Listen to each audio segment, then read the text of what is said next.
Keshet approached Peter Bowker, the writer, with the format, wanting to, turn it into an English language version. And he was very keen to work with 50 Fathoms Productions, who he's got a very good relationship with. So they developed the script together, took it to the BBC, who loved it, and the rest is, as you see. Well, I'd worked on a script of Pete Bowker's before called From There to Here, so I was very familiar with the way that he writes and the way that he writes family, and I think there's a lot of love and kind of nuance in the relationships in his scripts. But this one's just magical. There's something really, there's a lot of heart in it, a lot of love in the centre of it, and for me, I just immediately kind of was drawn to the heart of it. And this character, I think she's just so real, I think, so truthful. The depiction of her is kind of complete as a mother, as a woman, she's kind of multidimensional, and it felt like something big enough to really throw myself at, and yeah, I just loved it. Really, so much of it is just about what's on the page and working with the actors, because I began to do quite a bit of research into autism, but then realised quite quickly that I was educating myself beyond the level of the character, and actually these parents are at sea. They have no idea what to expect when they receive this diagnosis. They're walking into this pit that they literally don't know what's coming next. So I kind of backed off that, and I just spent some time with some mums of children with autism, and that was eye-opening. And anything that I had doubted or worried about with Alison, and how forthright she is, how front-footed she is, the way that she tries to fight this diagnosis, actually in spending time with them, any worry about that went away, because that was actually something that they all kind of expressed in different ways. So that was massively helpful, but so much of it was just about being on set with those actors and bashing out those scenes. It's a great original show, but it's very firmly set in Israel, in the Jordanian desert.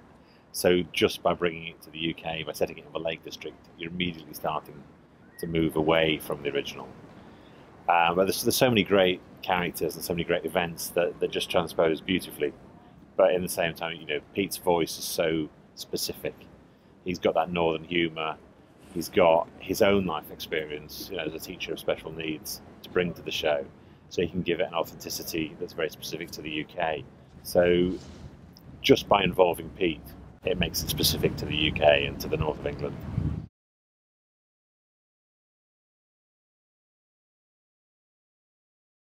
I don't know why it's been avoided. I think there is a tendency sometimes in drama to back away from issue.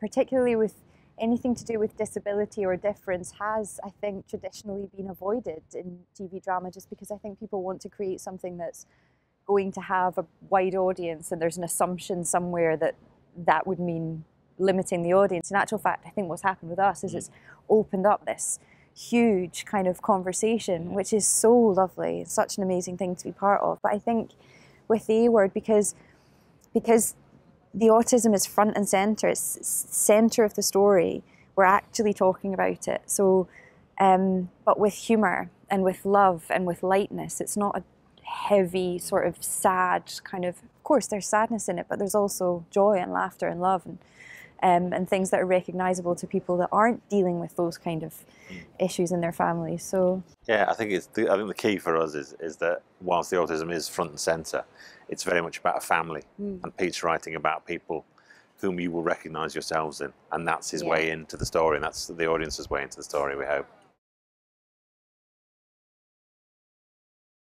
It's because it's about a family, and any viewer anywhere will identify, they'll look at that family and recognise themselves there. So it's about people, it's about family relationships, and it's about communication and their universal themes.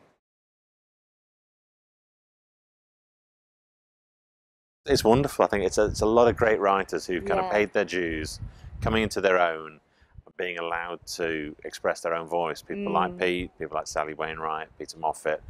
They're show running and they're leading shows, and also they've been given the space to create worlds and characters that don't feel like necessarily safe commercial bets. I mean, nobody would have bet on Happy Valley turning into the phenomenon it has, but writers are being allowed to kind of really utilise their voices, and it's great. That's it, isn't it? Yeah. Putting trust in the storytellers. Yeah. Yeah.